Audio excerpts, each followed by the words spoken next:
Hello students, welcome to D Kumar classes. तो आज हम लोग बेंजीन लेक्चर नंबर 4 करेंगे और आज के लेक्चर में डिस्कस करेंगे halogenation of side chain of benzene, oxidation of side chain of benzene and limitations of Friedel-Crafts reaction. तो पिछले लेक्चर में मैंने आपको बताया था कि effect of substituent on reactivity and orientation for electrophilic substitution reaction in benzene. Benzene में होने वाली इलेक्ट्रोफिलिक सब्स्टिट्यूशन रिएक्शन की गति को और कहाँ पर सब्स्टिट्यूशन होगी उससे प्रभावित करता है बेंजीन रिंग के ऊपर मौजूद सब्स्टिट्यूएंट। तो सब्स्टिट्यूएंट अफेक्ट बोथ। अगर बेंजीन रिंग के ऊपर कोई सब्स्टिट्यूएंट मौजूद होती है तो इलेक्ट्रोफिलिक सब्स्टिट्यूशन रिएक्शन की गति और कहाँ पर सब्स्टिट्यूशन होगी दोनों प्रभावित होती है। तो substituent affect both reactivity and orientation in electrophilic substitution reaction. जो इलेक्ट्रॉन डोनर ग्रुप होती है ऑन बेंजीन रिंग वो इंक्रीज करता है rate of electrophilic substitution reaction, जबकि इलेक्ट्रॉन विथड्रॉइंग ग्रुप जो इलेक्ट्रॉन एक्सेप्टेड ग्रुप होता है वो डिक्रीज करता rate of electrophilic substitution reaction. इसलिए इलेक्ट्रॉन डोनर ग्रुप को हम लोग कहते हैं एक्टिवेटेड ग्रुप और इलेक्ट्रॉन एक्सेप्टेड ग्रुप को हम लोग कहते हैं डीएक्टिवेटेड ग्रुप। तो इस पर हम लोगों ने कुछ एग्जांपल्स देखा था। उसके बाद हम लोगों ने कंक्लूजन करा था कि ब्रॉडली बेंजीन रिंग के ऊपर जो सब्स्टिट्यूएंट मौजूद होती है उसे हम 2 कैटेगरी में डिवाइड कर सकते हैं। First one is activating group and second one is deactivating group. Activating group क्या होती है? तो वह ग्रुप जो बेंजीन रिंग में इलेक्ट्रॉन को मतलब वह सब्स्टिट्यूएंट बेंजीन रिंग के ऊपर मौजूद हुआ सब्स्टिट्यूएंट जो इलेक्ट्रॉन को डोनेट करता है बेंजीन रिंग में और rate of electrophilic substitution reaction को बढ़ा देता है। तो प्लस एम ग्रुप जो होती है और एल्काइल ग्रुप एक्टिवेटिंग ग्रुप होती है। प्लस एम ग्रुप वह ग्रुप जिसमें फर्स्ट एटम पर पार्शियल या कंप्लीट नेगेटिव चार्ज हो और लोन पेयर हो। अगर फर्स्ट एटम पर थोड़ी सी नेगेटिव, ऐसी ग्रुप जिसमें फर्स्ट एटम के ऊपर थोड़ी सी नेगेटिव चार्ज हो या पूरा नेगेटिव चार्ज हो और लोन पेयर हो तो वो क्या होता? तो प्लस एम ग्रुप होता। तो प्लस एम ग्रुप यदि बेंजीन रिंग के ऊपर मौजूद होता है तो वह अपने ऑर्थो एंड पैरा पोजीशन पर नेगेटिव चार्ज पैदा करता है। इसलिए प्लस एम ग्रुप को हम लोग ऑर्थो पैरा डायरेक्टिंग ग्रुप भी कहते हैं। तो जो प्लस एम ग्रुप होती है और एल्काइल ग्रुप एक्टिवेटिंग ग्रुप होती है। प्लस एम ग्रुप मतलब वह ग्रुप जिसमें फर्स्ट एटम पर थोड़ी सी नेगेटिव चार्ज और लोन पेयर हो वो क्या होता? तो प्लस एम ग्रुप होता है। यदि बेंजीन रिंग के ऊपर प्लस एम ग्रुप मौजूद होता तो अपने ऑर्थो एंड पैरा पोजीशन पर नेगेटिव चार्ज की डेंसिटी बढ़ा देता है। इसलिए आने वाली electrophile ortho and para position पर अटैक करता है। इसलिए उसे हम ऑर्थो पैरा मतलब प्लस एम ग्रुप को हम लोग ऑर्थो पैरा डायरेक्टिंग ग्रुप भी कहते हैं। तो एक्टिवेटिंग ग्रुप को फर्दर 3 सब कैटेगरी में डिवाइड किया गया था। Strongly activating, moderately activating and weekly activating. तो स्ट्रांगली एक्टिवेटिंग ग्रुप में याद रखें हाइड्रोक्सी ग्रुप मतलब OH या O-, एमिनो ग्रुप मतलब NH2 ये मतलब प्राइमरी एमिन हो या सेकेंडरी एमिन हो या टर्सरी एमिन हो, ये सब क्या है? तो स्ट्रांगली एक्टिवेटिंग है। मॉडरेटली एक्टिवेटिंग ग्रुप में आपको बताया थे ऑब्वियसली एल्कोक्सी ग्रुप जैसे मिथॉक्सी है, इथॉक्सी है, एसीटो एमिनो ग्रुप, ये सब क्या है? मॉडरेटली एक्टिवेटिंग ग्रुप है। जबकि एल्काइल ग्रुप क्या होती है? तो वीकली एक्टिवेटिंग ग्रुप होती है। फिर डीएक्टिवेटिंग ग्रुप मतलब वह ग्रुप मतलब सब्स्टिट्यूएंट के ऊपर मौजूद बेंजीन रिंग के ऊपर मौजूद हुआ सब्स्टिट्यूएंट जो बेंजीन रिंग से इलेक्ट्रॉन को विथड्रॉ करता है और rate of electrophilic substitution reaction को घटा देता, उसे हम डीएक्टिवेटिंग ग्रुप कहते हैं। तो जो माइनस एम ग्रुप होती है वो डीएक्टिवेटिंग ग्रुप होती है। माइनस एम ग्रुप कौन सी होगी? तो इसमें फर्स्ट एटम पर पॉजिटिव चार्ज हो, पार्शियल या कंप्लीट, या फर्स्ट एटम अपने से ज़्यादा इलेक्ट्रोनेगेटिव एटम से अटैच होता है बाई मल्टीपल बॉन्ड, वो क्या होता? तो माइनस एम ग्रुप होता है। तो बेसिक माइनस एम ग्रुप अपने ऑर्थो एंड पैरा पोजीशन पर, अगर बेंजीन रिंग के ऊपर माइनस एम ग्रुप मौजूद होती है तो ऑर्थो एंड पैरा पोजीशन पर पॉजिटिव चार्ज डेवलप कर देता है। इसके कारण आने वाली जो इलेक्ट्रोफाइल होती है वो मेटा पोजीशन पर अटैक करती है। इसलिए माइनस एम ग्रुप को हम लोग मेटा डायरेक्टिंग ग्रुप भी कहते हैं।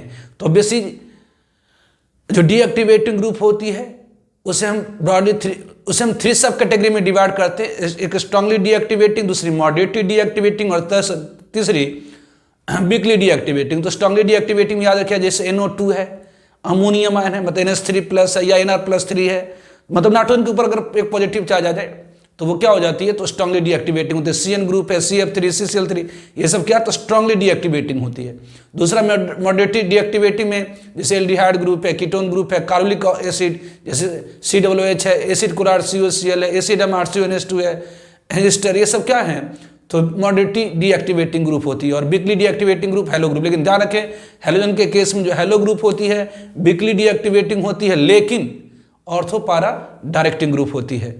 ये एक्सेप्शन होता है हैलोजन के लिए। सारा का सारा डीएक्टिवेटिंग ग्रुप मेटा डायरेक्टिंग होता है, लेकिन जो हैलोजन ग्रुप होती है वो क्या होती है, तो जो हैलो ग्रुप होती है वह वीकली डीएक्टिवेटिंग होती है और ये ऑर्थो पैरा डायरेक्टिंग ग्रुप होता है, मतलब आने वाले इलेक्ट्रोफाइल को ऑर्थो एंड पैरा पोजिशन पर अटैक कराता है। तो इसे एक्सेप्शन ग्रुप में याद रखनी है। फिर ओरिएंटेशन इन डाइसब्स्टिट्यूटेंट बेंजीन बताए थे कि अगर बेंजीन के ऊपर दो दो ग्रुप मौजूद है तो वैसे केस में वह सब्स्टिट्यूटेंट जो मोर एक्टिवेटिंग होता है वो डिटरमाइन करता है आउटकम्स ऑफ रिएक्शन। फिर बताए थे steric effect also play in an important role in outcomes of reaction. इतना तक बताया था। अब हम लोग डिस्कस करेंगे halogenation of side chain of benzene. ऐसे ही ऑलरेडी मैंने आपको बताया था अल्कीन में एलाइलिक और बेंजालिक ब्रोमिनेशन। तो ऐसे थोड़ा सा इसे यहाँ पर कर देते हैं। Halogenation of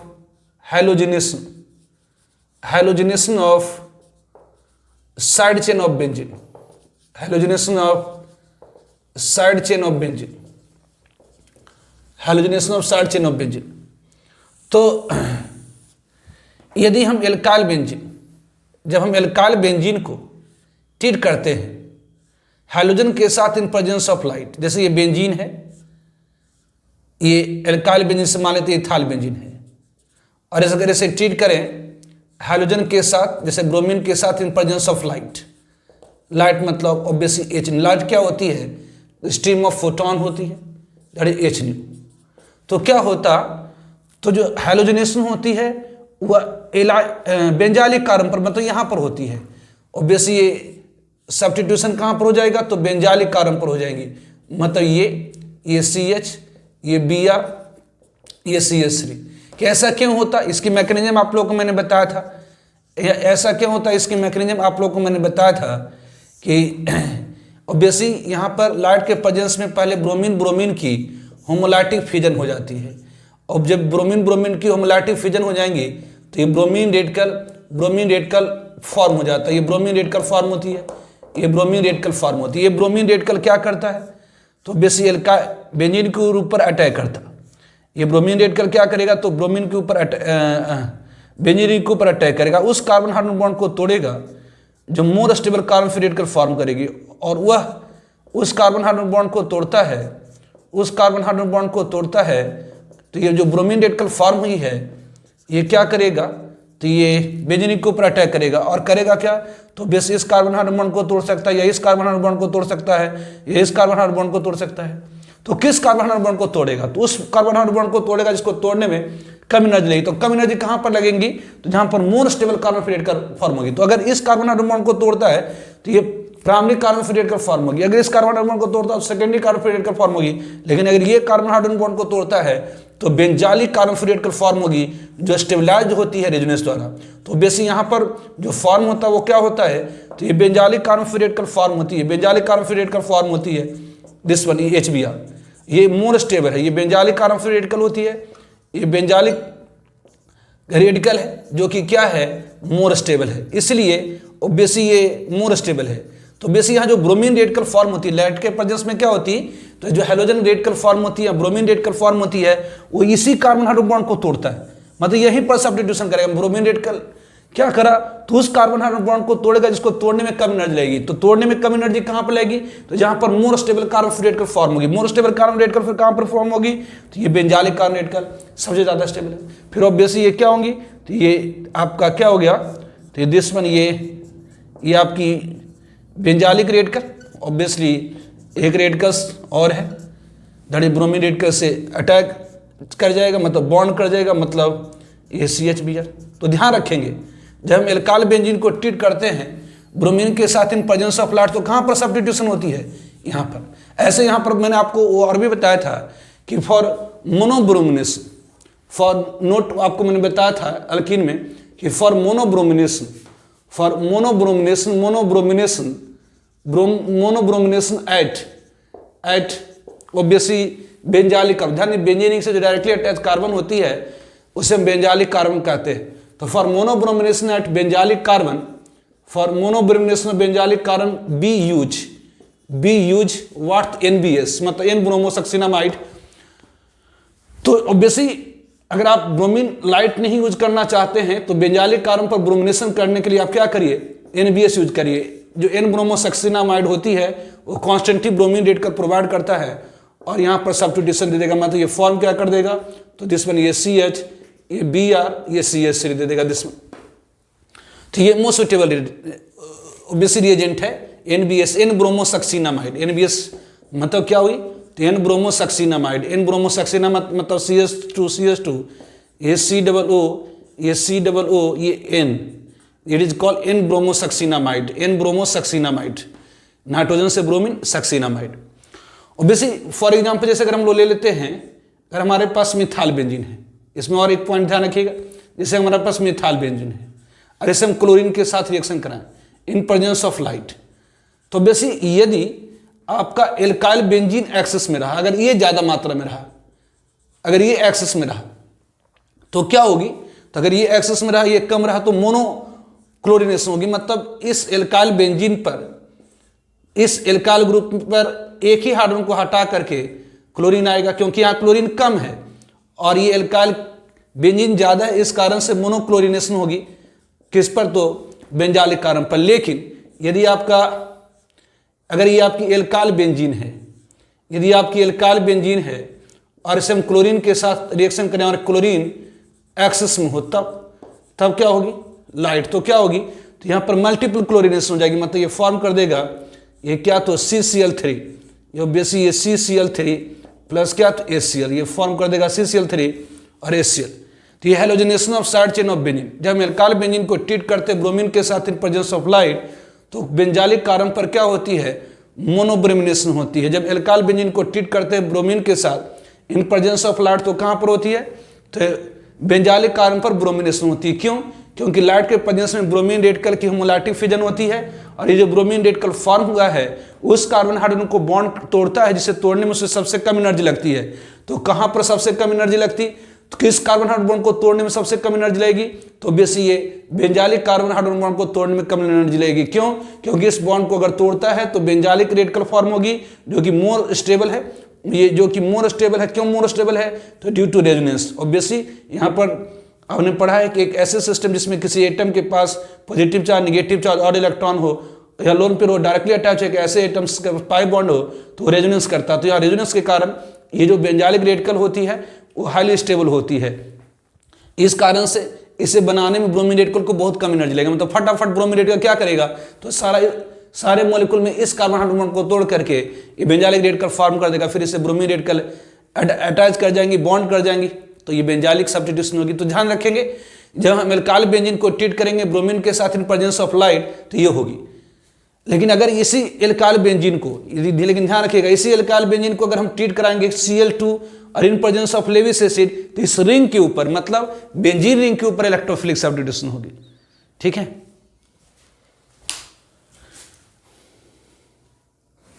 now oxidation of side chain of benzene.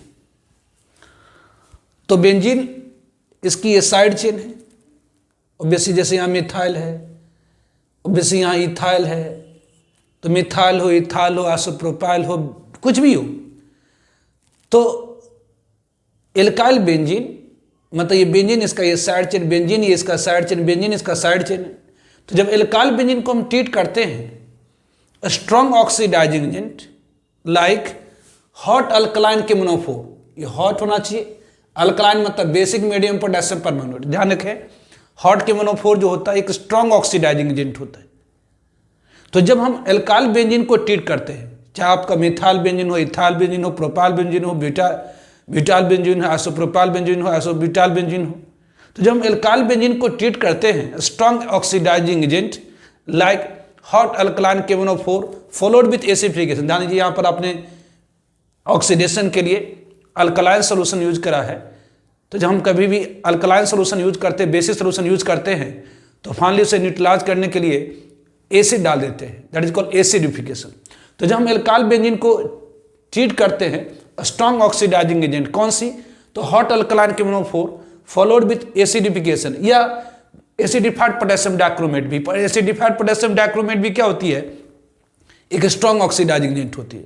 तो जब आप हॉट अल्कलाइन KMnO4 यूज करें फॉलोड विथ एसिडिफिकेशन, ज्यादातर हम लोग ये यूज करते हैं, hot alkaline KMnO4 followed with acidification या एसिडिफाइड पोटेशियम डाइक्रोमेट, दोनों स्ट्रॉन्ग ऑक्सीडाइजिंग एजेंट। तो ये कह रहा है कि जब हम एल्काइल बेंजीन को ट्रीट करते हैं strong oxidizing agent like hot alkaline KMnO4 followed with acidification और एसिडिफाइड पोटेशियम डाइक्रोमेट के साथ, तो देता है बेंजोइक एसिड। एक बेंजोइक एसिड, चाहे आप यहाँ पर मिथाल रखें, चाहे आप यहाँ पर इथाल रखें, चाहे आप प्रोपाल रखें, चाहे आइसोप्रोपाल रखें, चाहे आप ब्यूटाल रखें, चाहे whatever be the side chain. तो ऑब्वियसली बेंजीन रिंग के साइड में कोई भी एल्काइल ग्रुप होगी, चाहे मिथाइल हो या इथाल हो, प्रोपाइल हो, ब्यूटाइल हो, आइसोप्रोपाइल हो, आइसोब्यूटाइल हो, कोई भी एल्काइल ग्रुप होती है, अगर उससे हम strong oxidizing agent hot alkaline KMnO4 के साथ ट्रीट कर देते हैं फॉलोड विथ एसिडिफिकेशन, तो क्या देगा?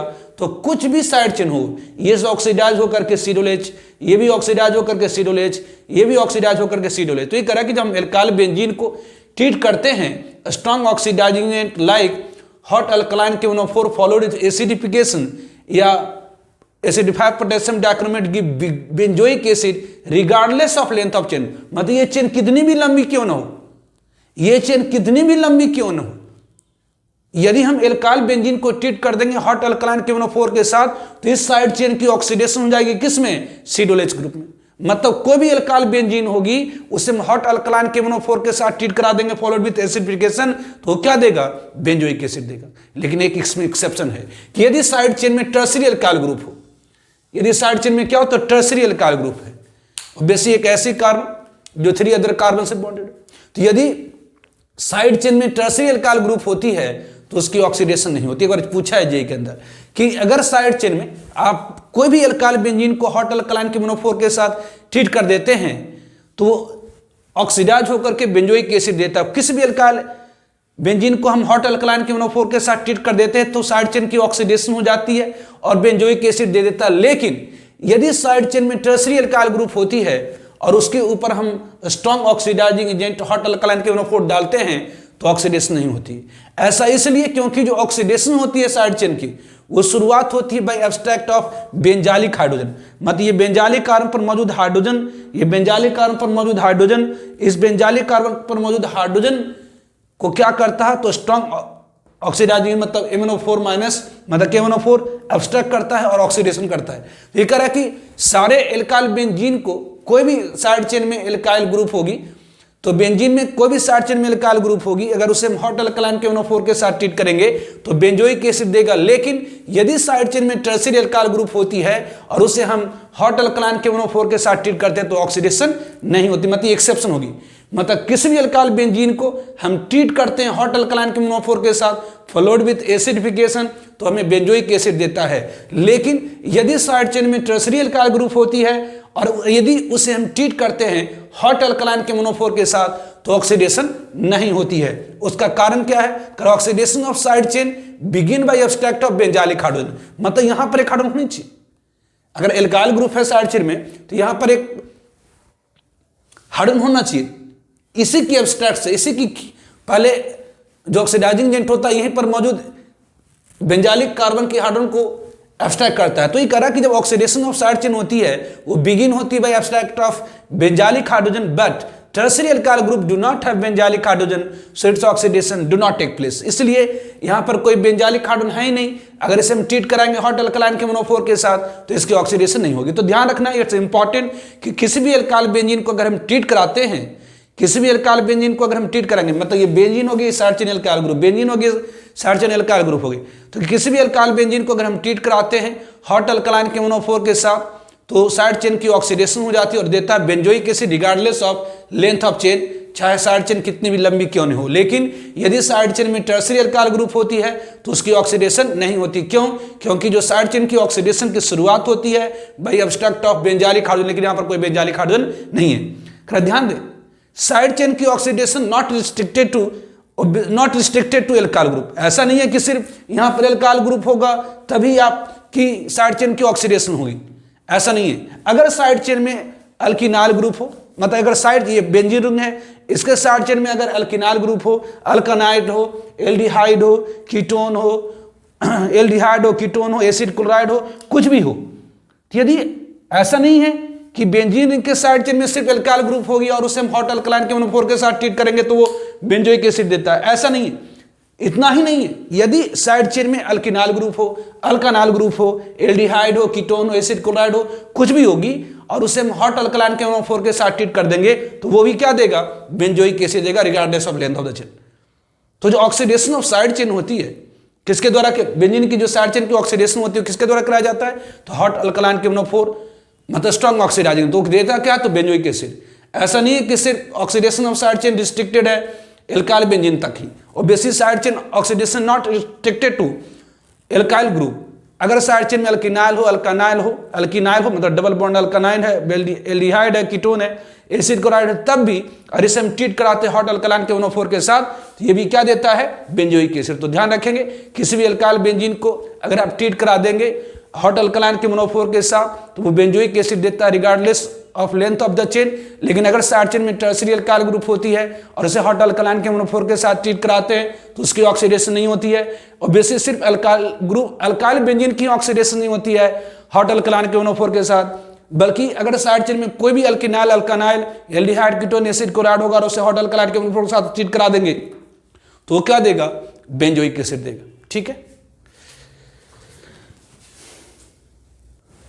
Now limitations of Friedel-Crafts reaction।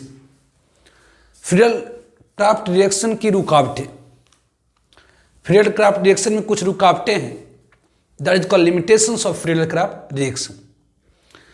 तो first one, during Friedel-Crafts alkylation reaction rearrangement of carbocation take place. जैसे यदि हम बेंजीन को ट्रीट कराएं प्रोपाइल क्लोराइड के साथ इन प्रेजेंस ऑफ लेविस एसिड, तो ये दोनों मिलकर के, ये एल्काइल हैलाइड और लेविस एसिड मिलकर के पहले क्या करता है, तो ये प्राइमरी कार्बोकैटायन फॉर्म करता है। आपको मैंने बताया था ये CH3 CH2, ये CH2 CH2, ये प्राइमरी कार्बोकैटायन फॉर्म करता है।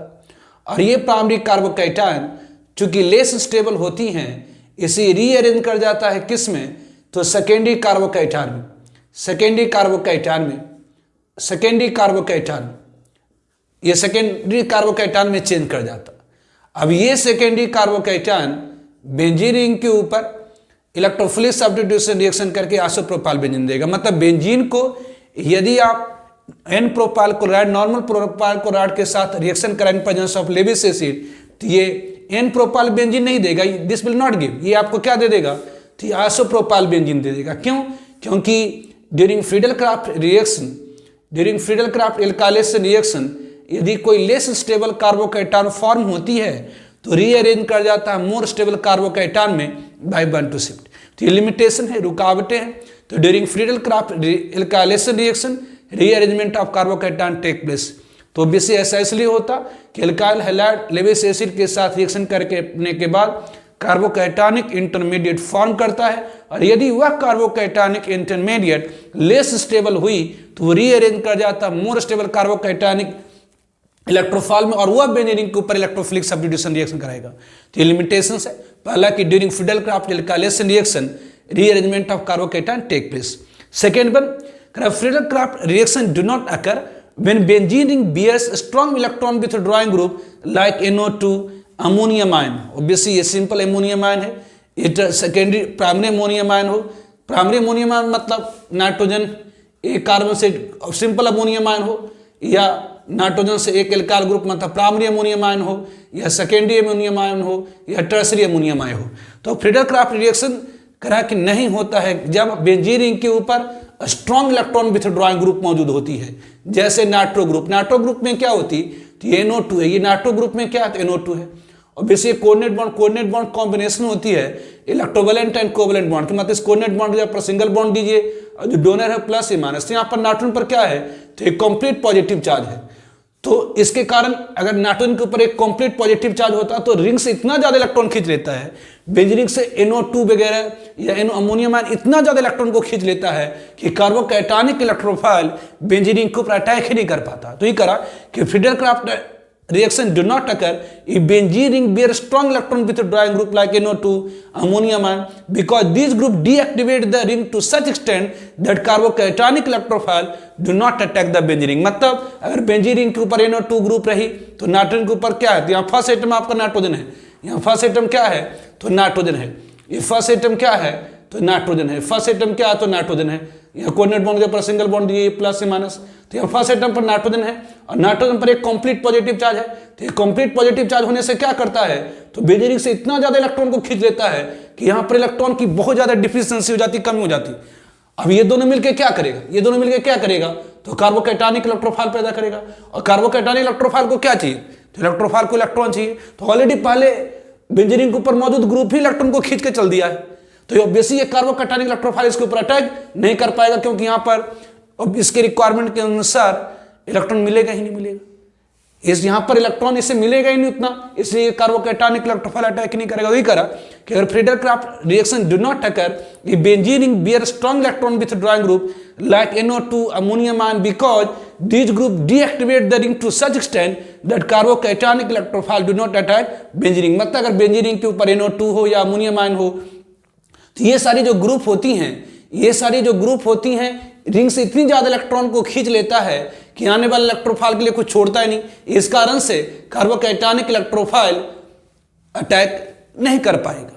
तो क्रेवी की फ्रीडर-क्राफ्ट रिएक्शन नहीं होगी यदि बेंजीन रिंग के ऊपर स्ट्रॉन्ग इलेक्ट्रॉन विथड्रॉइंग ग्रुप मौजूद होती है, क्योंकि ये सारी ग्रुप रिंग से इतनी ज्यादा इलेक्ट्रॉन को खींच लेता है कि बहुत कम इलेक्ट्रॉन रह जाता, नहीं के बराबर इलेक्ट्रॉन रह जाता है। इसके कारण कार्बोकैटायनिक इलेक्ट्रोफाइल अटैक नहीं करेगा, मतलब फ्रीडर-क्राफ्ट रिएक्शन नहीं होगी। तो पहला कि फ्रीडर-क्राफ्ट रिएक्शन में रीअरेंजमेंट ऑफ कार्बोकैटायन होती है, और दूसरा फ्रीडर-क्राफ्ट रिएक्शन नहीं होगा यदि बेंजीन रिंग के ऊपर स्ट्रॉन्ग इलेक्ट्रॉन विथड्रॉइंग ग्रुप जैसे नाइट्रो ग्रुप, अमोनियम आयन, चाहे प्राइमरी सिंपल अमोनियम आयन हो, प्राइमरी अमोनियम हो, सेकेंडरी अमोनियम हो, टर्सरी अमोनियम हो, कोई भी अमोनियम आयन अगर मौजूद होगी तो वो रिंग को से इतना ज्यादा इलेक्ट्रॉन को खींच लेता है कि कार्बोकैटायनिक इलेक्ट्रोफाइल बेंजीन रिंग के ऊपर अटैक नहीं कर पाती, मतलब electrophilic substitution reaction benzene alkylation of benzene नहीं होगा, मतलब कार्बोकैटायनिक इलेक्ट्रोफाइल अटैक नहीं कर पाएगा। तीसरा है कि Friedel Crafts reaction do not occur, Friedel Crafts reaction नहीं होती है यदि बेंजीन रिंग के ऊपर एमिनो ग्रुप मौजूद हो। अगर बेंजीन रिंग के ऊपर ऑब्वियसली अगर बेंजीन रिंग के ऊपर NO2 ग्रुप या अमोनियम आयन ग्रुप मौजूद हो तभी नहीं होगी, अगर बेंजीन रिंग के ऊपर एमिनो ग्रुप मौजूद हो तब भी फ्रीडर-क्राफ्ट रिएक्शन नहीं होगी। Friedel Crafts reaction do not occur when benzene ring bears amino group, चाहे वो सिंपल एमिनो ग्रुप हो या प्राइमरी एमिन हो या सेकेंडरी एमिन या टर्सरी एमिन हो, because in presence of Lewis acid. ऐसा क्यों होता है, because in presence of Lewis acid the amino group get change into ammonium ion that is a strong electron withdrawing group.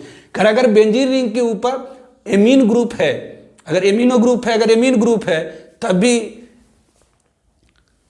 फ्रीडर-क्राफ्ट reaction नहीं होगी। क्यों? क्योंकि यहां पर आप लेविस एसिड यूज करते हैं। तो ये एमीन ग्रुप क्या होती है, तो लेविस बेस होती है। एमीन ग्रुप क्या होती है, तो लेविस बेस होती है। एमीन ग्रुप क्या होती है, तो लेविस बेस होती है। एमीन ग्रुप क्या होती, तो लेविस बेस होती है।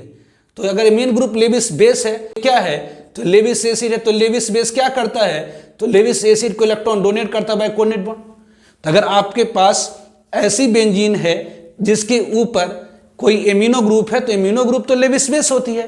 तो लेविस बेस क्या करेगा, तो लेविस एसिड को इलेक्ट्रॉन डोनेट करेगा और ये फॉर्म करेगा कोऑर्डिनेट बॉन्ड। और ये जो कोऑर्डिनेट बॉन्ड होती है, ये कॉम्बिनेशन होती है इलेक्ट्रोवैलेंट एंड कोवैलेंट बॉन्ड की। मतलब इस कोऑर्डिनेट बॉन्ड के जगह पर आप क्या देंगे, तो सिंगल कोवैलेंट बॉन्ड, और जो डोनर होगा उसके ऊपर प्लस और एक्सेप्टर होगा उसके ऊपर माइनस। अब देखिए यहाँ पर फर्स्ट एटम पर क्या आ गई, तो पॉजिटिव चार्ज आ गई। तो यदि फर्स्ट एटम पर एक कंप्लीट पॉजिटिव चार्ज आ गया तो बेंजीन रिंग से इतना ज्यादा इलेक्ट्रॉन खींच लेगा कि आने वाले कार्बोकैटायनिक इलेक्ट्रोफाइल के लिए बहुत कम मात्रा में इलेक्ट्रॉन छोड़ेगा, मतलब कार्बोकैटायन इलेक्ट्रोफाइल अटैक नहीं करेगा। तो ऑब्वियसली कह रहा है कि यदि बेंजीन रिंग के ऊपर स्ट्रॉन्ग इलेक्ट्रॉन विथड्रॉइंग ग्रुप मौजूद है या बेंजीन रिंग के ऊपर एमिनो ग्रुप मौजूद हो, तो फ्रीडर-क्राफ्ट रिएक्शन नहीं होती है। कि ऑब्वियसली यहां तो समझ में आया, क्योंकि बेंजीन रिंग के ऊपर स्ट्रॉन्ग इलेक्ट्रॉन विथड्रॉइंग ग्रुप है, तो बेंजीन रिंग से इतने ज्यादा इलेक्ट्रॉन को खींच लिया कि कार्बोकैटायनिक इलेक्ट्रोफाइल इसके ऊपर अटैक ही नहीं कर पा रहा है, मतलब उसको इलेक्ट्रॉन मिल ही नहीं रहा उतना कि अटैक कर पाए। ऑब्वियसली तो एमिनो ग्रुप में क्यों, तो एमिनो ग्रुप में क्यों नहीं होती, अगर बेंजीन रिंग के ऊपर एमिनो ग्रुप मौजूद है तो अभी फ्रीडर-क्राफ्ट रिएक्शन क्यों नहीं होती, तो फ्रीडर-क्राफ्ट रिएक्शन इसलिए नहीं होती क्योंकि फ्रीडर-क्राफ्ट रिएक्शन लेविस एसिड के प्रेजेंस में कराया जाता है। तो ऑब्वियसली अगर बेंजीन रिंग के ऊपर एमिनो ग्रुप मौजूद है तो लेविस एसिड के साथ मिलकर के ये अमोनियम आयन फॉर्म कर देगा, और इस अमोनियम आयन के ऊपर स्ट्रॉन्ग इलेक्ट्रॉन विथड्रॉइंग ये अमोनियम आयन क्या करेगा, तो बेंजीन रिंग से इतना ज्यादा इलेक्ट्रॉन खींच लेगा कि कार्बोकैटायनिक इलेक्ट्रोफाइल अटैक ही नहीं कर पाता। This is the limitations of Friedel Crafts reaction. पहला, फ्रीडर क्राफ्ट रिएक्शन में रीअरेंजमेंट ऑफ कार्बोकैटायन होती है। फ्रीडर क्राफ्ट रिएक्शन नहीं होगा यदि बेंजीन के ऊपर स्ट्रॉन्ग इलेक्ट्रॉन विथड्रॉइंग ग्रुप होगी, जैसे NO2 ammonium ion. Friedel Crafts reaction नहीं होती अगर बेंजीन के ऊपर एमीन ग्रुप हो। एमीन ग्रुप एक्चुअली होता क्या है, तो in presence of Lewis acid जो एमीन ग्रुप होती है अमोनियम आयन में चेंज कर जाता है, मतलब स्ट्रॉन्ग इलेक्ट्रॉन विथड्रॉइंग ग्रुप में चेंज कर जाता है। इस कारण से फ्रीडर क्राफ्ट रिएक्शन नहीं होती है। तो ये लिमिटेशंस है फ्रीडर क्राफ्ट रिएक्शन की। नाउ कर write major product of following reaction. करे इन सारे बेसिक ये कंपाउंड इसके ऊपर HNO3SO4 दिए हैं, इस कंपाउंड HNO3SO4 दिए, कंपाउंड दिए HNO3SO4 दिए, इस पर Br2Fe दिए, तो क्या प्रोडक्ट फॉर्म होगी। अगर देखिए HNO3 और H2SO4 एक मिक्सर फॉर्म क्या करता है, तो नाइट्रोनियम इलेक्ट्रोफाइल। ये क्या फॉर्म करता है, तो नाइट्रोनियम इलेक्ट्रोफाइल NO2+। यदि इस कंपाउंड को HNO3 H2SO4 के साथ रिएक्शन कराएंगे तो ये फॉर्म क्या करेगा, तो नाइट्रोनियम इलेक्ट्रोफाइल। अब ये नाइट्रोनियम इलेक्ट्रोफाइल क्या करेगा, तो बेंजीन रिंग के ऊपर अटैक करेगा। अब देखिए दो रिंग है, एक बेंजीन रिंग ये है और एक बेंजीन रिंग ये है। अब किस बेंजीन रिंग के ऊपर अटैक करेगा, तो वहां पर इलेक्ट्रोफाइल मतलब इलेक्ट्रॉन लविंग, मतलब जहां पर इसे इलेक्ट्रॉन ज्यादा मात्रा मिलेंगे उसी रिंग के ऊपर अटैक करेगा। तो बस इस रिंग के ऊपर अटैक करेगा, किस रिंग के ऊपर, इस रिंग के ऊपर नहीं करेगा। क्यों, क्योंकि इस रिंग के ऊपर NO2 ऑलरेडी मौजूद है और NO2 क्या होती है, तो स्ट्रॉन्ग इलेक्ट्रॉन विथड्रॉइंग ग्रुप होती है। NO2 क्या होती है, तो स्ट्रॉन्ग इलेक्ट्रॉन विथड्रॉइंग, मतलब ये बहुत ज्यादा इलेक्ट्रॉन इस रिंग से खींच चुका है, तो यहां पर इलेक्ट्रॉन तो बहुत कम मात्रा में बचाएंगे। और NO2+ को क्या चाहिए, इलेक्ट्रॉन चाहिए, तो ऑब्वियसली इस रिंग के ऊपर अटैक नहीं करेगा, क्योंकि इस रिंग के ऊपर मौजूद NO2 इस रिंग को ऑलरेडी डीएक्टिवेट कर चुका है, मतलब इस इलेक्ट्रॉन को खींच चुका है। तो NO2+ अब किसके ऊपर अटैक करेगा, तो इसके ऊपर। क्यों, क्योंकि यहां alkyl group, alkyl group obviously electron donating group होती है। तो ऑब्वियसली इस रिंग के ऊपर NO2 ग्रुप के मौजूदगी के कारण ये NO2+ इस रिंग के ऊपर अटैक नहीं करके बल्कि इस रिंग के ऊपर अटैक करेगा। तो इस रिंग के ऊपर कहां अटैक करेगा, तो alkyl group ortho para directing group होती है। ऑब्वियसली से क्या है, तो alkyl group direct attach sp3 hybrid carbon. तो जो एल्काइल ग्रुप होती है ऑर्थो पैरा डायरेक्टिंग ग्रुप होती है, मतलब आने वाले इलेक्ट्रोफाइल को ऑर्थो पोजिशन पर अटैक करेगा या पैरा पर अटैक करेगा। तो ऑब्वियसली ऑर्थो पोजिशन पर अटैक करता है तो यहां पर स्टेरिक हिंड्रेंस लगेगी, मतलब एक बड़ा सा ग्रुप आने वाले इलेक्ट्रोफाइल को एकोमोडेट करने में रुकावट पैदा करेगा। तो बेसी इसके स्टेरिक हिंड्रेंस के कारण, अब देखिए NO2 ग्रुप इस रिंग के ऊपर इसलिए नहीं अटैक करा क्योंकि ऑलरेडी इसके ऊपर NO2 ग्रुप मौजूद है, मतलब ये रिंग ऑलरेडी डीएक्टिवेटेड है, मतलब यहां पर इलेक्ट्रॉन की डेंसिटी बहुत कम है, इस रिंग के ऊपर अटैक करेगा। अब इस रिंग के ऊपर कहां अटैक करेगा, तो ये एल्काइल ग्रुप है, ये क्या होती है, तो ऑर्थो पैरा डायरेक्टिव ग्रुप। तो ये कहां पर अटैक कराएगा, तो ऑर्थो पर या पैरा पर। तो ऑर्थो पर नहीं कराएगा, क्यों, क्योंकि स्टेरिक है, इसे कहां पर अटैक होगी, तो पैरा पर। तो बेस ये फॉर्म हो जाएगी, सेम टू सेम इसको कॉपी कर दिए और यहां पर NO2 हो जाएगी, ये प्रोडक्ट सेम टू सेम यहां पर है। ऑब्वियसली यहां पर क्या है, तो HNO3 और H2SO4 है, ये दोनों मिलकर के क्या पैदा करेगा, NO2+ इलेक्ट्रोफाइल। अब ये NO2+ इलेक्ट्रोफाइल आप किस रिंग के ऊपर अटैक करेगा, दो बेंजीन रिंग है। अब जरा देखिए यहां पर क्या है, तो यहां फर्स्ट एटम इज कार्बन, और कार्बन डायरेक्टली अटैच अपने से ज्यादा इलेक्ट्रोनेगेटिव एटम से, मतलब यहां पर पॉजिटिव चार्ज आ जाएगी। तो यहां पर पॉजिटिव चार्ज अगर आ गया तो ये बेंजीन रिंग से इलेक्ट्रॉन को खींच लेगा। अगर इस कार्बन के ऊपर पॉजिटिव चार्ज आ गई तो बेंजीन रिंग से इलेक्ट्रॉन को खींचेगा, जबकि इस बेंजीन रिंग से डायरेक्टली अटैच है ऑक्सीजन, ऑक्सीजन के पास लोन पेयर है और ये अपने से कम इलेक्ट्रोनेगेटिव एटम से अटैच है। तो अपने से अगर कम इलेक्ट्रोनेगेटिव एटम से अटैच है तो यहाँ थोड़ी सी नेगेटिव चार्ज, अगर फर्स्ट एटम पर थोड़ी सी नेगेटिव चार्ज है, कंप्लीट नेगेटिव चार्ज है, तो वो क्या करेगा, बेंजीन रिंग में इलेक्ट्रॉन को डोनेट करेगा। यदि फर्स्ट एटम पर पॉजिटिव चार्ज आ गई तो ये क्या करेगा, तो बेंजीन रिंग से इलेक्ट्रॉन को खींचेगा। मतलब ये ग्रुप, ये जो है इस रिंग से इलेक्ट्रॉन को खींचेगा और ये ग्रुप, ये ऑक्सीजन क्या करेगा, इस रिंग में इलेक्ट्रॉन को देगा। मतलब यहां पर इलेक्ट्रॉन की डेंसिटी ज्यादा हो गई, यहां पर इलेक्ट्रॉन की डेंसिटी कमेगी। NO2+ को क्या चाहिए, तो इलेक्ट्रॉन चाहिए, तो उस रिंग के ऊपर अटैक करेगा जहां पर इलेक्ट्रॉन की डेंसिटी ज्यादा होगी। तो NO2+ उस रिंग के ऊपर अटैक करेगा जहां पर इलेक्ट्रॉन की डेंसिटी ज्यादा होगी। तो बेस इलेक्ट्रॉन की डेंसिटी कहां पर होगी ज्यादा, तो इस रिंग में। मतलब NO2+ इस रिंग के ऊपर अटैक करेगा, न कि इसके रूप, क्योंकि ये जो CO है इस रिंग से इलेक्ट्रॉन को खींच चुका है, इसे आने वाले इलेक्ट्रोफाइल इस रिंग के ऊपर अटैक नहीं करके इस रिंग के ऊपर अटैक करेगी। अब कहेंगे जी कहाँ अटैक करेगा, ऑर्थो पर कि पैरा पर। अब ध्यान दीजिए, अगर फर्स्ट एटम के पास नेगेटिव चार्ज होता, लोन पेयर होता है, तो प्लस एम ग्रुप कहलाता। प्लस एम ग्रुप क्या करता, तो अपनी ऑर्थो एंड पैरा पोजिशन पर, ऑर्थो एंड पैरा पोजिशन पर नेगेटिव चार्ज डेवलप करता, मतलब इलेक्ट्रॉन की डेंसिटी बढ़ाता है, इसलिए आने वाले इलेक्ट्रोफाइल या तो ऑर्थो या तो पैरा पर अटैक करेंगे। तो बेसिक यहाँ पर ये प्लस एम ग्रुप है, अगर फर्स्ट एटम पर लोन पेयर है, नेगेटिव चार्ज है, फर्स्ट एटम पर थोड़ा सा नेगेटिव चार्ज और लोन पेयर है, तो ये क्या होती है, तो प्लस एम ग्रुप होती है। प्लस एम ग्रुप क्या करता, तो अपनी ऑर्थो एंड पैरा पोजिशन पर नेगेटिव चार्ज डेवलप करता है। तो जो प्लस एम ग्रुप होती है अपनी ऑर्थो एंड पैरा पोजिशन पर नेगेटिव चार्ज डेवलप करता, तो आने वाले इलेक्ट्रोफाइल कहाँ पर अटैक करेंगी, तो ऑब्वियसली ऑर्थो या पैरा पर। तब कहेगी ऑर्थो पर अटैक करेगा कि पैरा पर, तो ध्यान दीजिए ऑर्थो पर अटैक करने जाएगा तो एक बड़ा सा ग्रुप आने वाले इलेक्ट्रोफाइल के लिए स्टेरिक मतलब रुकावट पैदा करेगा, इसीलिए आने वाले इलेक्ट्रोफाइल इसके ऊपर अटैक, यहाँ पर अटैक करेंगे, मतलब प्रोडक्ट क्या बन जाएगा, तो यहाँ पर सेम टू सेम इसको कॉपी करके यहाँ पर NO2। ध्यान दीजिए ये दोनों मिलकर के NO2 प्लस इलेक्ट्रोफाइल पैदा किया, ये दोनों मिलकर के NO2 प्लस इलेक्ट्रोफाइल पैदा किया। अब ये इलेक्ट्रोफाइल बेंजीन के ऊपर अटैक करेगा। अब दो रिंग है, अब किसके ऊपर अटैक करेगा, तो उसके ऊपर अटैक करेगा जहां पर इलेक्ट्रॉन की डेंसिटी ज्यादा होगी। अब देखिए ये कार्बन डायरेक्टली अटैच है ऑक्सीजन से बाय मल्टीपल बॉन्ड, मतलब ऑब्वियसली यहाँ पर इलेक्ट्रॉन ऑलरेडी ऑक्सीजन की तरफ खिसक गया, तो यहाँ पर सब्सटेंशियल पॉजिटिव चार्ज आ गई, जैसे इसके ऊपर पॉजिटिव चार्ज इलेक्ट्रॉन इससे खींच लिया।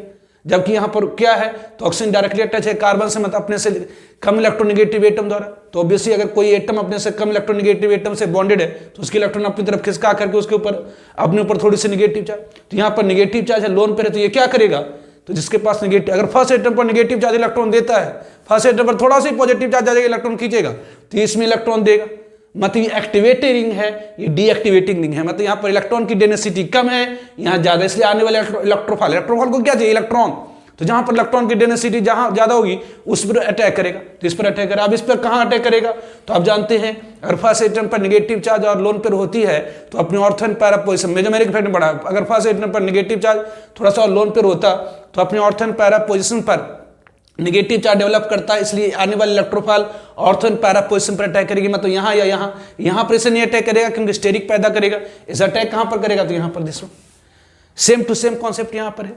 ये HNO3 और H2SO4 मिलकर के क्या पैदा करेगा, तो ऑब्वियसली NO2 प्लस इलेक्ट्रोफाइल, ये मिलकर के क्या पैदा करेगा, तो NO2 प्लस इलेक्ट्रोफाइल। अब NO2 प्लस इलेक्ट्रॉन कहां पर अटैक करेगा, तो ये रिंग पर या ये रिंग पर। अब दोनों में किस रिंग पर अटैक करेगा, तो जरा देखिए ये बेंजीन रिंग डायरेक्टली अटैच है कार्बन से और ये कार्बन अटैच है अपने से ज्यादा इलेक्ट्रोनेगेटिव एटम से। तो अगर कोई एटम अपने से ज्यादा इलेक्ट्रोनेगेटिव एटम से अटैच है बाय मल्टीपल बॉन्ड, तो ऑक्सीजन ऑलमोस्ट कार्बन के इलेक्ट्रॉन अपनी तरफ खिसका लेगा, मतलब नेगेटिव चार्ज यहाँ पॉजिटिव चार्ज। तो इस फर्स्ट एटम पर क्या होगी, तो पॉजिटिव चार्ज डेवलप हो गई, तो जैसे फर्स्ट एटम पर पॉजिटिव चार्ज डेवलप होगी रिंग से इलेक्ट्रॉन को खींच लेगा, है ना, रिंग से इलेक्ट्रॉन को खींच लेगा। जबकि यहाँ पर क्या है, तो एल्काइल ग्रुप है, ये क्या करता है, तो प्लस आइस इलेक्ट्रॉन को यहाँ से पुश करेगा, मतलब इसमें इलेक्ट्रॉन की डेंसिटी ज्यादा होगी, इसमें कम जाएंगी, क्यों, क्योंकि फर्स्ट एटम पर पॉजिटिव चार्ज है, मतलब आने वाले इलेक्ट्रोफाइल इस रिंग पर नहीं अटैक करेगा, क्यों, क्योंकि ये इसका इलेक्ट्रॉन को खींच रहा है, मतलब यहाँ इलेक्ट्रॉन की डेंसिटी घट गई, तो अटैक किसके ऊपर करेगा, तो यहाँ पर। अब यहाँ पर किस पर, तो ऑर्थो पैरा पर। ये एल्काइल ग्रुप क्या होती है, तो ऑर्थो पैराडाक्टिंग ग्रुप होती है। आने वाले इलेक्ट्रोफाइल को या तो ऑर्थो पर अटैक कराता है या पैरा पर। तो ऑर्थो पर इसलिए नहीं अटैक करेगा क्योंकि बड़ा सा ग्रुप स्टेरिक पैदा करेगा। अब जानते हैं steric effect also play an important role of outcomes of electrophilic substitution reaction. तो इसलिए ऑर्थो पर नहीं अटैक करके पैरा पर अटैक करेगा, मतलब यहाँ पर क्या हो जाएगी, तो यहाँ product same to same copy, यहाँ पर NO2। अब ये इसके ऊपर, अब ये Br2Fe ये क्या है, तो हैलोजन है और ये लेविस। ऑब्वियसली पहले यहाँ पर क्या होगी, तो Fe-Br2 के साथ मिलकर के ऑब्वियसली क्या करेगा, तो Fe-Br3 देगा और Br2 फिर ऑब्वियसली Fe-Br3 के साथ मिलकर के ये क्या करेगा, तो Fe-Br4 माइनस और Br प्लस इलेक्ट्रोफाइल पैदा करेगा, मतलब डायरेक्ट है ये दोनों मिलकर के क्या करेगा, तो Br प्लस इलेक्ट्रोफाइल पैदा करेगा। अब ये Br प्लस इलेक्ट्रोफाइल क्या करेगा, इस रिंग के ऊपर अटैक करेगा। अब इस पर करेगा, किस पर करेगा, तो जरा देखिए यहां पर ये कार्बन डायरेक्टली अटैच है ऑक्सीजन से बाय मल्टीपल बॉन्ड, तो ऑब्वियसली ऑक्सीजन ये कार्बन डायरेक्टली अटैच है ऑक्सीजन से बाय मल्टीपल बॉन्ड, इससे यहां पर क्या होगी, तो ऑक्सीजन की इलेक्ट्रोनेगेटिविटी ज्यादा है कार्बन से, इससे यहां पर पॉजिटिव चार्ज हो जाएगी। तो अगर फर्स्ट एटम पर पॉजिटिव चार्ज डेवलप हुई, फर्स्ट एटम पर जैसे पॉजिटिव चार्ज डेवलप हुई उससे इलेक्ट्रॉन खींच लेगा, मतलब ये रिंग डीएक्टिवेट होगी। जबकि यहाँ पर नाइट्रोजन डायरेक्टली अटैच है किससे, तो नाइट्रोजन डायरेक्टली अटैच है किससे, तो हाइड्रोजन से और ये कार्बन से। तो बेसिक नाइट्रोजन की इलेक्ट्रोनेगेटिविटी ज्यादा होती है हाइड्रोजन कार्बन से, इस कारण से यहाँ थोड़ा सा नेगेटिव चार्ज, अगर और नाइट्रोजन के पास लोन पेयर भी होता है आप जानते हैं। तो यहाँ पर फर्स्ट एटम पर नेगेटिव चार्ज है और लोन पेयर है, इसलिए क्या करेगा, ये बेंजीन रिंग में इलेक्ट्रॉन को देगा, मतलब ये NH क्या करेगा, तो इस रिंग में इलेक्ट्रॉन को डोनेट करेगा, मतलब यहाँ पर इलेक्ट्रॉन की डेंसिटी बढ़ जाएगी। जबकि CO क्या करेगा, तो इस रिंग से इलेक्ट्रॉन को खींच लेगा, मतलब यहाँ पर इलेक्ट्रॉन की डेंसिटी घट जाएगी। अब यहाँ पर आने के लिए तैयार है, अटैक करने के लिए तैयार है कौन, तो Br+। तो Br+ को क्या चाहिए, तो इलेक्ट्रॉन चाहिए। अब इलेक्ट्रॉन जहां पर ज्यादा होगी वहां पर अटैक करेगा। तो इस रिंग से तो ये तो खींच रहा है इलेक्ट्रॉन, मतलब यहाँ पर इलेक्ट्रॉन की डेंसिटी कम है और यहाँ पर इलेक्ट्रॉन की डेंसिटी ज्यादा, इसलिए Br+ इलेक्ट्रोफाइल इस रिंग के ऊपर अटैक करेगा। कि इस रिंग पर अटैक करेगा तो कहाँ, तो जानते हैं अगर फर्स्ट सेंटर पर नेगेटिव चार्ज और लोन पेयर होता है तो अपनी ऑर्थो एंड पैरा पोजिशन पर नेगेटिव चार्ज की मात्रा बढ़ा देता है, मतलब यहाँ इलेक्ट्रॉन डेंसिटी यहाँ पर और यहाँ पर बढ़ जाएंगी। तो ये Br+ इलेक्ट्रोफाइल होगी। अब यहाँ पर ऑर्थो पर अटैक करेंगे कि पैरा पर अटैक करेंगे, तो ऑब्वियसली ऑर्थो पर नहीं अटैक करेंगे कि क्यों, क्योंकि यहाँ पर स्टेरिक हिंड्रेंस काम करेगा। इसे अटैक कहाँ पर होगी, तो पैरा पर, मतलब ये प्रोडक्ट का दिस। तीसरा से electrophilic substitution reaction in benzene important है। Different types of electrophilic substitution reaction, that is the nitration of benzene, halogenation of benzene, sulphonation of benzene, Friedel Crafts alkylation of benzene, naturalization of benzene. फिर effect of substituent on benzene ring, on reactivity and orientation, obviously activating group, deactivating group, +M group, ortho para directing group, strongly activating, moderately activating, weakly activating, deactivating मतलब -M group. Obviously -M group Meta directing group होती है, इसमें strongly deactivating, moderately deactivating, weekly deactivating. Obviously weekly deactivating group कौन सा है, तो hello group है, लेकिन उसमें एक्सेप्शन होता है कि हेलो ग्रुप वीकली डीएक्टिवेटिंग होता है, लेकिन ऑर्थो पैरा डायरेक्टिंग ग्रुप होता है, मतलब बेंजीन रिंग से इलेक्ट्रॉन खींचेगा, लेकिन आने वाले इलेक्ट्रोफाइल को, अगर बेंजीन रिंग के ऊपर हेलोजन ग्रुप है तो बेंजीन रिंग से इलेक्ट्रॉन को खींचता है, लेकिन आने वाले इलेक्ट्रोफाइल को ऑब्वियसली ऑर्थो और पैरा पोजिशन पर अटैक कराता है, क्योंकि रेजोनेंस स्टेबलाइजेशन देता है यदि ऑर्थो एंड पैरा पोजिशन पर आने वाली इलेक्ट्रोफाइल अटैक करती है हेलोजन के केस में, मतलब हैलाइड के केस में। फिर आपको मैंने बताया in case of di substituent benzene, जो इलेक्ट्रोफिलिक सब्स्टिट्यूशन रिएक्शन होती है according to more activating group होती है, मतलब मोर एक्टिव, अगर बेंजीन रिंग के ऊपर बहुत सारा ग्रुप मौजूद है तो मोर एक्टिवेटिंग ग्रुप डिटरमाइन करता है outcomes of reaction. Steric effect also play an important role in outcomes of reaction. फिर बता halogenation of side chain, obviously alkyl benzene को अगर हेलोजन के साथ रिएक्शन कराए इन प्रेजेंस ऑफ लाइट के प्रेजेंस में, तो ऑब्वियसली बेंजालिक कार्बन पर हेलोजनेशन हो जाती है। ऑब्वियसली या मोनोब्रोमिनेशन कराने के लिए बेंजालिक कार्बन पर NBS यूज कर सकते हैं। फिर ऑक्सीडेशन ऑफ साइड चेन बताया मैंने आपको, कोई भी एल्काइल बेंजीन को लीजिए और उसे हॉट अल्कलाइन के मोनोफोर के साथ ट्रीट कर दीजिए, फॉलोड बाय रेसिप्लिकेशन, तो क्या देगा, बेंजोइक एसिड देगा regardless of length of the chain. Yes, एक केस में एल्काइल बेंजीन की ऑक्सीडेशन नहीं होती, यदि साइड चेन में टर्शियरी एल्काइल ग्रुप हो तो टर्शियरी एल्काइल बेंजीन की ऑक्सीडेशन नहीं हो पाती है। फिर आपको मैंने बताया था ऑब्वियसली अगर साइड चेन में अल्किनाइल हो, अल्कानाइल हो, एल्डिहाइड हो, कीटोन हो, तब भी ऑब्वियसली साइड चेन की ऑक्सीडेशन हो जाती है और वो क्या देता है, बेंजोइक एसिड देता है। इतना तक आपको मैंने पिछले लेक्चर में ऑब्वियसली बताया, मतलब इलेक्ट्रोफिलिक सब्स्टिट्यूशन रिएक्शन पिछले लेक्चर और इस लेक्चर मिला करके। तो ये हो गई बेंजीन। अगला आपको होगा हैलाइड। ठीक है, ओके बाय। आज के लेक्चर पर इसे समाप्त करते हैं।